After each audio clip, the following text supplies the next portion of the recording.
I hand you two boxes. Box A contains this really comfortable, reassuring lie. Okay. And opening it gives you an instant, massive chemical rush of pleasure. It tells you that you're completely right about the world, your assumptions are flawless, and, you don't need to change a thing. The ultimate validation, basically. Exactly. But box B, on the other hand, contains a complicated, confusing truth.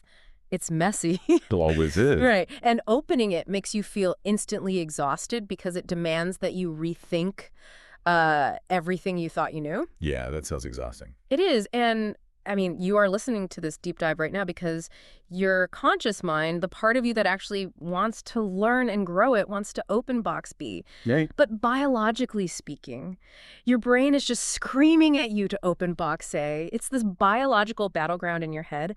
And most of the time, we don't even realize we're losing. It's the ultimate evolutionary irony, right? Yeah. We possess this incredible, almost limitless capacity for reason and critical thought. Yet our neurobiology fundamentally pushes us to seek out the path of least cognitive resistance. Right, taking the easy way out. Exactly. Deferring to authority and accepting the easy answer isn't just some character flaw. It's a survival mechanism that is completely hardwired into our species. Which brings us to the core mission of our deep dive today. We're looking at a deeply thought-provoking source titled Episode 100, Do Not Believe the Time Traveler. Such a great title. It really is. And the entire premise revolves around this figure known as the time traveler, who issues a completely counterintuitive invitation to the audience. Right. He basically says the opposite of what you'd expect. Yeah. This figure essentially looks right at the listener and says, do not believe what I tell you. Wow. Instead, the directive is to tear the information apart. Test it, question it, and let observable reality guide your conclusions rather than just taking it on authority. It's a brilliant setup, honestly, because it forces the audience to confront that exact biological conflict you just mentioned. The boxes. Right. We want the easy answer handed down from on high.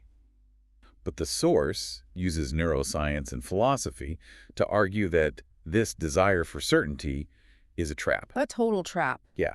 True progress, Yep. whether we're talking about, your personal intellectual growth or the advancement of human civilization, it's never born from certainty. Right. It is born from the profound discomfort of curiosity. Okay, let's unpack this. Sure. Because if we want to understand why we blindly follow authority, we really have to look inward at our own neurobiology. We do. We have to understand the mechanics of this dopamine track. Why does certainty feel so physically good even when it's entirely manufactured?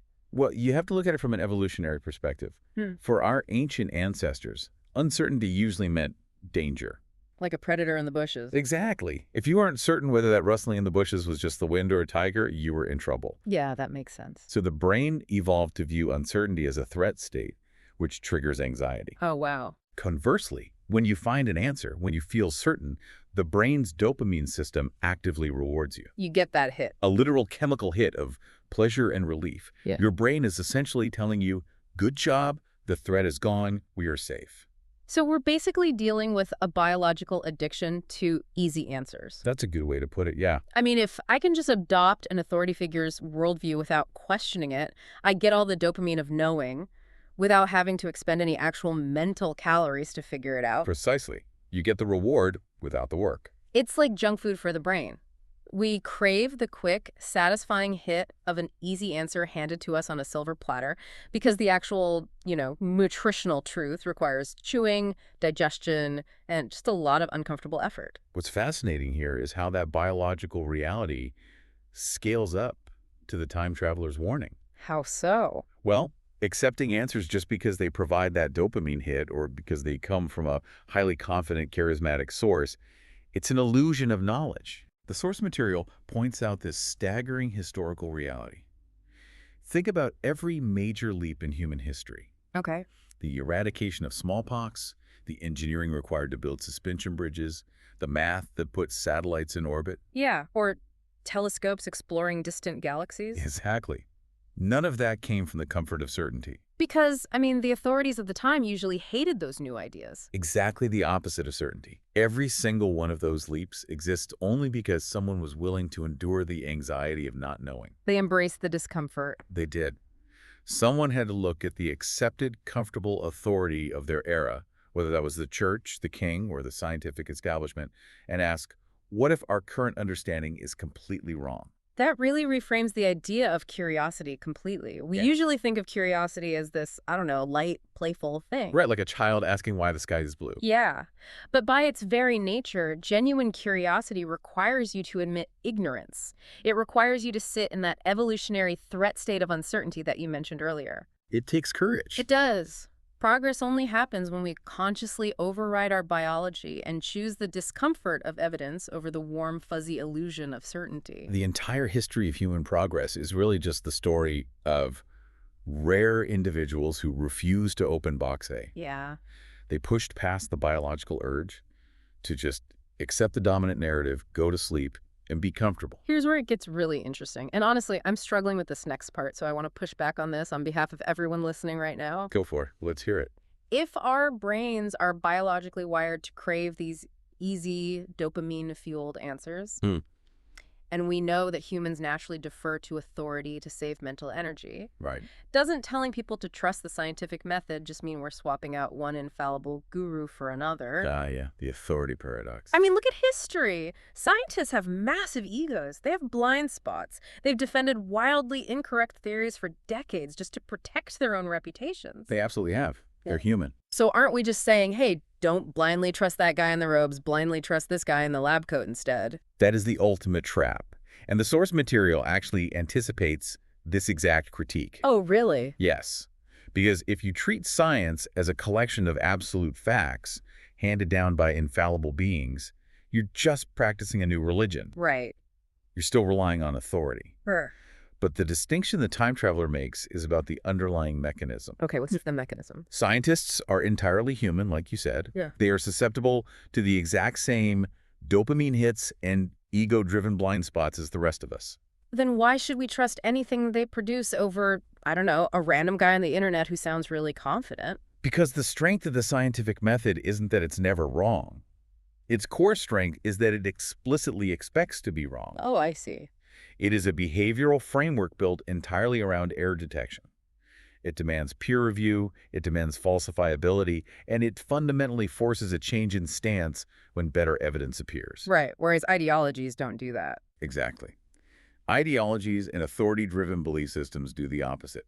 They demand unquestioned acceptance, and they cannot adapt to new evidence without shattering completely. The source brings up the blank slate theory in this context, and if I understand the psychological framing correctly, this implies we aren't born with an innate lie detector, right? That's the mechanism at play. Evolutionary psychology suggests that children are essentially sponges for cultural norms and authority. Which makes sense for survival. Right. If a toddler stops to question the physics of a hot stove instead of just trusting their parents' panicked warning, they get burned. Yeah, that would be bad. So we are born as blank slates when it comes to evaluating complex truth. We don't naturally know how to distinguish robust evidence from just a loud, confident voice. So it's not like a software program that comes pre-installed in our brains. It has to be manually downloaded and constantly updated. It must be actively learned. But the source argues that once you learn how to evaluate reality, once you understand how to look for error detection rather than absolute certainty, it acts as an immune system for the mind. An immune system for the mind. I love that. It protects you against manipulation, against false gurus, and against the slow erosion of your own independent thought. I want to pull on that thread, though, because if we aren't born with this mental immune system and we just establish that experts are flawed humans with biases, how does the average person actually tell the difference? That's the million-dollar question. Right. How do you distinguish between a rigorously tested scientific consensus and, say, a very charismatic expert who's just pushing their own ego-driven theory to sell a book? Well, the source provides a fantastic behavioral metric for this. It notes that dogmatic belief systems have historically demanded faith without evidence. Okay. What the time traveler demands is the exact opposite: evidence without faith. Wait, evidence without faith? Yes. You don't ever have to trust the scientist. You just have to trust the transparent process of error detection. So it's almost about watching how the person reacts to being challenged. Precisely. If an expert gets defensive when questioned, or if they attack the character of the person asking the question. Which happens all the time on social media. Exactly. Or if they demand that you just trust their credentials, they've abandoned the scientific method. They're operating as an authority figure demanding faith. Right. But if they present their data, explain their methodology, and say, here's how you can try to prove me wrong, they are operating within the scientific spirit. So the mental immune system isn't about memorizing scientific facts. I mean, I couldn't tell you the math behind a satellite's orbit. Most people couldn't. The immune system is about recognizing the behavior of truth-seeking versus the behavior of dogma. It's a behavioral radar. And once that mental immune system is developed in the individual, the source makes a pretty profound leap. Where does it go from there? It argues that this specific biological trait, this willingness to endure the discomfort of questioning, actually dictates the rise and fall of entire civilizations. Wow. That scale is massive. It really is. The source talks about the human brain containing imagination, reason, compassion, and this fundamental ability to change its own mind. It makes the case that no machine, no advanced AI, and no government possesses greater potential than a single human mind that is willing to honestly examine reality. And it isolates this specifically to the prefrontal cortex. Okay. That's the part of the brain situated right behind your forehead, responsible for complex cognitive behavior, decision-making, logic, and overriding those impulsive biological urges we talked about. The source refers to the prefrontal cortex as the organ of freedom, which is such a striking phrase. I want to get into the biology of that. Why call it an organ in that sense? Because it grounds a lofty philosophical concept in tangible neuroplasticity. Okay, neuroplasticity. Right. The brain is incredibly stingy with calories. It consumes a massive amount of your body's energy, and the prefrontal cortex is the most energy-intensive part of all. It's an energy hog. Exactly.